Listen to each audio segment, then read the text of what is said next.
But let's come back to that myth, the Mehrabian myth, so to speak. It's this 93% comes from, it doesn't come from nowhere. Okay. So it comes from two real research from a very important researcher named Albert Mehrabian.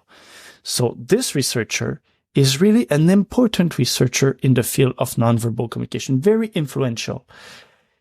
In the 1960s, in those two papers, he addressed the issue of conflicting affect communicated by a word, a facial expression, and the tone of the voice. It was not about nonverbal communication in general. So there are limitations to that research, as it is the case with any scientific research, but let's forget the limitation, just the fact that it was not about nonverbal communication in general. But that's what the public and so-called experts remember inaccurately from the papers that Mehrabian published. So just for everyone at home listening to the podcast, what they should remember is that Albert Mehrabian is a real researcher. He's a very influential researcher in the field of nonverbal communication, and he brought a lot of knowledge to the field. So he's very influential, and it is unfortunate that the public remember him for something he actually did not say. Yeah, folks like, again, marketing and PR folks like me that took the completely overly simplified result and portrayed it as a generic. Dr. Mehrabian was at UCLA, and you described the incongruency of communications, which I think was somewhere in the name of his study. In other words, if I said to my wife, hey, I know Friday is our 25th anniversary, but there's a great game on at the pub, and some of the boys and I want to catch that. How about we do our anniversary thing Saturday instead?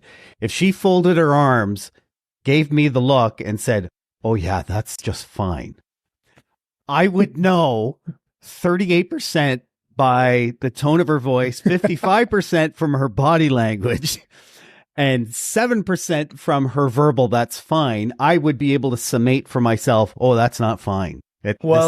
We're not good here. Let's just not put a number on this influence of nonverbal behavior.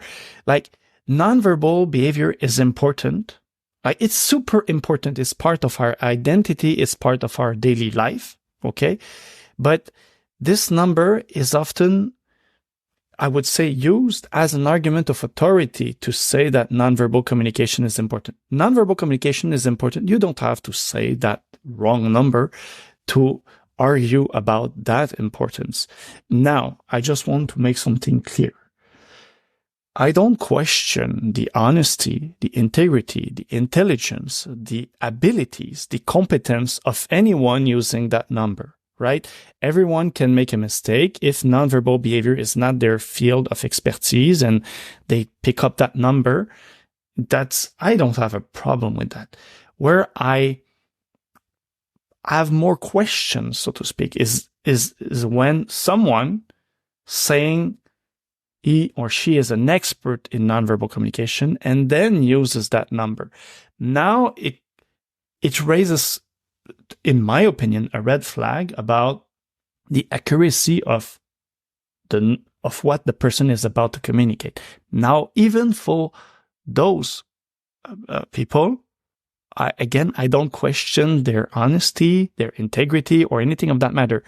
I would then question the nature of their claims.